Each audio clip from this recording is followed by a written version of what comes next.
Welcome to our channel. నేను మీ Zakir Hussain. Trump సుంకాలతోటి అమెరికన్లు ఇప్పుడు దుకాణాలకి క్యూ కడుతున్నట్టు తెలుస్తోంది. సో ట్రంప్ ఎక్కడ ధరలు పెంచేస్తారన్న భయంతో ముందుగానే వస్తువులని కొనుగోలు చేసుకున్నారు. సో దీని గురించి ఒకసారి డిస్కస్ చేద్దాం. ప్రస్తుతం మనతోటి సినీ క్రిటిక్ దాసరి విజ్ఞాన్ ఉన్నారు. వెల్కమ్ చెప్పేద్దాం. Hi sir.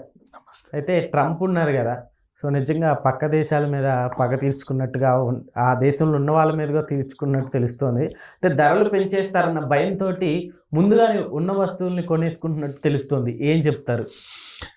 బేసిక్గా ట్రంప్ చేసింది అవుట్ అండ్ అవుట్ రైటే. చాలా మందికి అర్థం కాదు. బిజినెస్ నాలెడ్జ్ వాళ్ళు ఎవరైనా సరే ఒప్పుకొని తీరాల్సిందే.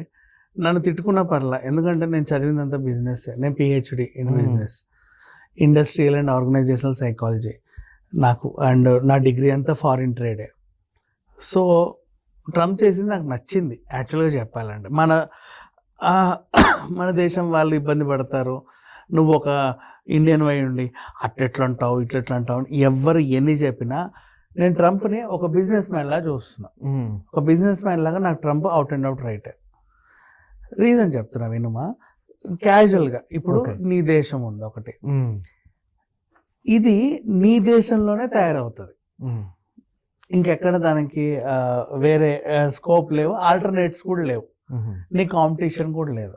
కొన్ని కొన్ని కొన్ని కొన్ని ఇప్పుడు ఈ ఫోన్ తయారవ్వాలంటే చాలా ఉంటాయి. కెమెరాలు ఒక చోటు నుంచి తెచ్చుకుంటారు, ఈ డిస్ప్లే నుంచి తెచ్చుకుంటారు, మదర్ బోర్డ్ ఇంకొకటి నుంచి తెచ్చుకుంటారు, ఒక్కొక్క మ్యానుఫ్యాక్చరింగ్ యూనిట్ ఒక్కో దగ్గర ఉంటుంది.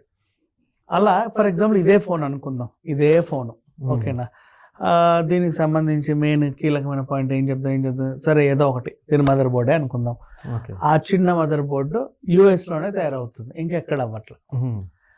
నువ్వు ప్రపంచంలో అన్నిట్లో ముడి సరుకులన్నీ కొని కొని కొని కొని ఫైనల్కి ఫోన్ తయారు చేసావు. లాస్ట్ నీకు మదర్ బోర్డు కావాలి, యుఎస్ నుంచి తెప్పించుకున్నావు, ఓకేనా. ఈ ఫోన్ తయారైపోయి నువ్వు అమ్ముకుంటున్నావు. యుఎస్కి ఏం తెలిసిందంటే ఇది నా దగ్గర కాకపోతే ఇంకెక్కడ దొరకదు. మోనోపోలీ ఎప్పుడైనా సరే చాలా మంది తప్పంటారు కానీ ఇట్స్ ఓకే. అంటే నా దగ్గర కాకుంటే ఈ రోజుల్లో కరెక్టే, నా దగ్గర కాకపోతే ఇంకెక్కడ దొరకదు అనుకుంటే నువ్వు ఎంత చెప్తే అంత. ట్రంప్ కూడా ఏం చేశాడు, ఆ ముడి సరుకుకి సంబంధించి రా మెటీరియల్కి నీ దగ్గరే ఉంటుంది, ఇంకెవరి దగ్గర ఉండదు అనేవి ఓ పావులా 10 పైసలు పెంచాడు. ఎందుకు పెంచాడు? కకృతి కాదు. ట్రంప్ ఎవరు? ఆ బిజినెస్ ఓనర్గా ఇప్పటిదాకా నీకు చెప్పితే ఓకే, ఆ దేశానికి అధినేత. ఆ 10 పైసలేవో నా దేశానికి ఉపయోగపడతాయి అనుకున్నాడు, మన రెవెన్యూ పెంచుకోవచ్చు అనుకున్నాడు. సో ఇంతకు ముందున్న అధినేతలు సరే ఎంతో కొంత ఇప్పుడు వేరే దేశాలతో ఇంపోర్ట్ ఎక్స్పోర్ట్ బిజినెస్ పెట్టుకుంటే మీకు ఇంతకు ఇస్తాం అని చెప్తారు. ఓకే, ఇప్పుడు ఫర్ ఎగ్జాంపుల్ అదే మదర్ బోర్డే అనుకుందాం, ఇండియాకి మీకు మదర్ బోర్డు 30 రూపాయలకి ఇస్తాం అని అగ్రిమెంట్ చేసుకున్నాడు. ఎప్పుడు అవుతుంది ఆ 30 రూపాయల అగ్రిమెంట్? యాక్చువల్ లేదు, నేను 50 రూపాయల కంటే తక్కువ ఇవ్వను అంటాడు. ప్లీజ్ మాకు 30 రూపాయలకి ఇవ్వండి అని వాళ్ళు అడుగుతారు. 30 రూపాయలకి ఇవ్వాలంటే అంటారు. మీ దగ్గర అదే సిస్టర్ బోర్డు ఉంది కదా, నేను క్యాజువల్గా చెప్తున్నా ఎగ్జాంపుల్, ఇప్పుడు మదర్ బోర్డు, మీ దగ్గర సిస్టర్ బోర్డు ఉంది కదా, అది మీ దగ్గరే తయారవుతుంది, అది నాకు తక్కువకి ఇవ్వు, నేను ఇది నీకు తక్కువకి ఇస్తా. ఓకే, అలాంటి కొన్ని ఒప్పందాలు దేశం మధ్యలో అవుతాయి అప్పుడప్పుడు, దౌత్య సంబంధాలు అవి. సో అంటే నీ దేశంలోనే దొరికేది అవతల దొరకదు, అవతల దొరికేది నీకు దొరకదు. ఈ 2 పదార్థాలు కలిస్తే తప్ప అసలు రావాల్సిన సరుకు అవ్వదు. ఇలాంటి టైంలో క్లిష్ట పరిస్థితులు ఏం చేస్తారంటే ఒక అండర్స్టాండింగ్లో వెళ్తారు. కానీ ట్రంప్ ఏం చేశాడు, ఖచ్చితంగా అంటే ఇప్పుడు నీ దేశంలో దొరకపోతే ఈ మదర్ బోర్డు, నేను రష్యా నుంచి తెచ్చుకోవచ్చు ఇంకో మదర్ బోర్డు, నేను చైనా నుంచి తెచ్చుకోవచ్చు ఇంకో మదర్ బోర్డు అని ఆప్షన్స్ ఉంటాయి వాళ్ళకి. అలా ఆప్షన్స్ ఉన్నప్పుడు వదిలేస్తుంది ఖచ్చితంగా. అంటే వాళ్ళ దగ్గరికి వెళ్ళి నా దగ్గరికి రావాలి కాబట్టి ₹1 తక్కువ వేస్తావు, 20% ఆఫ్ అని పెడతావు. ఓకే, మోనోపోల్ నీ దగ్గరే దొరకదు, నువ్వు ఎక్కడికి వెళ్ళినా దొరకదు అనే కాన్ఫిడెంట్ నీకు ఉంటే ఒక పావులా 10 పైసలు పెంచుకుంటావు. సో అలాగే అఫ్ కోర్స్ నాకు ఆప్షన్ ఉంది, ఆ మదర్ బోర్డ్ని నేను చైనా నుంచి కూడా తెచ్చుకోవచ్చు. కాకపోతే ఏంటంటే దాని తెలిసిందే కదా చైనీస్ గూడ్స్ అంటే మనకి. నువ్వు చైనీస్ గూడ్ ఒక్కటి వాడినా ఈ ఫోన్ వాల్యూ ఇది ఏదో చైనా పీస్ లాగే అయిపోతుంది అంతే.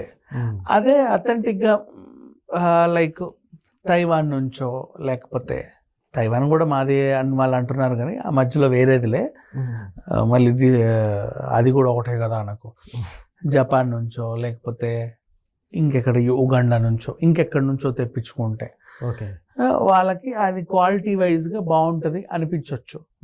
అప్పుడు ఏం చేస్తారు, ఒక మంచి ఒప్పందానికి వెళ్తారు. లేదు వీళ్ళ దగ్గరే దొరుకుద్ది అనుకుంటే సరే తక్కువే అయినా పర్లేదు తీసుకుందాం అనుకుంటారు. సో ఇలాంటి పొజిషన్లో ఉన్నప్పుడు ట్రంప్కి ఒకటి అర్థమైంది, పలానా ముడి సరుకు నా దగ్గరే దొరుకుద్ది, ఇంకెక్కడా ఉండదు. ఓకే నేను ఖచ్చితంగా అంటే ఆ గుడ్ విల్ అఫ్ కోర్స్ ఈ ముడి సరుకు ఇంకో దగ్గర దొరుకుద్ది, కానీ అక్కడ కొనడం వల్ల ఆ మెయిన్ ఫినిష్డ్ ప్రోడక్ట్ వాల్యూ తగ్గిపోద్ది.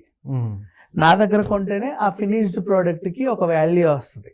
ఓకే అనుకున్నప్పుడు నీకు ఇంకా సింపుల్గా చెప్పాలంటే సిస్టమ్ కొన్నప్పుడు ఇంటెల్ కార్డ్ లేదా ఫోన్ సోనీ కెమెరా కొన్ని బ్రాండ్స్ ఉంటాయి, అవి వాడితేనే అది ఫుల్ఫిల్ అవుతుంది అనిపిస్తుంది. అట్లాంటి ఒక ఇది ట్రంప్కి ఏదైతే దొరికిందో వాటన్నిటి మీద ఏవేవైతే మేము ఎక్స్పోర్ట్ చేస్తున్నామో నా దగ్గరే దొరుకుద్ది అనుకున్నాడో 10 పైసలు పెంచుకున్నాడు, తప్పేం లేదు. ఓకే ఆయన ఇష్టం, అది అసలు తప్పలేదు. బ్రాండ్ అనేది బ్రాండ్ ఎవరికైనా సరే. ఇప్పుడు మనము అడుగుతాము ఇడ్లీ 100 రూపాయలా అంటాం, మిస్టర్ ఇడ్లీకి వెళ్తే అక్కడ 100 రూపాయలే, ఇడ్లీ రోడ్డు మీద 10 రూపాయలే. అవునా? అడిగితే నా బ్రాండ్ ఇది అంటాడు, నువ్వేం మాట్లాడలేవు. ఆ బ్రాండ్కి ఇచ్చే వాల్యూ కూడా ఇవ్వాలి. సో ఫ్యూచర్ ఇప్పుడు అంటే మనం ఐఫోన్లు యూఎస్ నుంచి తెప్పించుకుంటున్నాం, తక్కువకు వస్తుంది అని. ఫ్యూచర్లో ఐఫోన్లు ఇండియా నుంచి యూఎస్ వాళ్ళు పట్టుకెళ్తారు, అక్కడ తక్కువ వస్తుంది. అవునా? ఆ పరిస్థితి కూడా వస్తుంది. ఓకే ఎందుకని అంటారు? ఎందుకని అంటే ట్రంప్ ఆలోచించిన విధానం బాగానే ఉంది. As a monopoly you are right, I agree that. కాకపోతే ఏంటంటే లేబర్ కాస్ట్ చూసుకున్నా, మ్యానుఫ్యాక్చరింగ్ కాస్ట్ చూసుకున్నా, రెంట్స్ వాట్ ఎవర్ చూసుకున్నా, ల్యాండ్ కాస్ట్ చూసుకున్నా యుఎస్తో పోలిస్తే ఇండియాలో తక్కువ. అవును. సో ఇదే మదర్ బోర్డ్ నువ్వు ఇక్కడ మ్యానుఫ్యాక్చర్ చేస్తే నీకు 45 రూపీస్ అయింది అనుకో, అదే మదర్ బోర్డ్ నువ్వు యూఎస్లో తయారు చేస్తే నీకు 295 రూపీస్ అయింది. 290. ఇప్పుడు 45కి 295కి తేడా ఉంది కదా, చాలా తేడా ఉంది. అప్పుడు మెయిన్ ఫినిష్డ్ ప్రోడక్ట్ అనేవాడు యుఎస్కి వెళ్లకుండా ఇండియాకి వస్తాడు. అప్పుడు ఐఫోన్ ధర ఇండియాలో ₹1,00,000 ఉంటే ఫర్ ఎగ్జాంపుల్ యుఎస్లో ₹1,50,000 ఉంటుంది. ఇప్పుడు ఉల్టా ఉంది, ఫ్యూచర్లో అది ఇట అవుతుంది, ఓడలు బళ్ళు ఓడలు అవుతాయి. ఓకే ఇలా. ఓకే ఓకే ఓకే కొంచెం అర్థం అవ్వాలని చెప్పేసి మరీ ఎకనామిక్స్ కామర్స్ అన్నీ ఇంప్లిమెంట్ చేయకుండా నీట్గా చెప్పా, బట్ కొంచెం డీటెయిల్డ్గా వెళ్తే చాలా లోతుగా ఉంటే సబ్జెక్ట్ మ్యాటర్ ఇంత ఉంటుంది. Okay okay sir, thank you.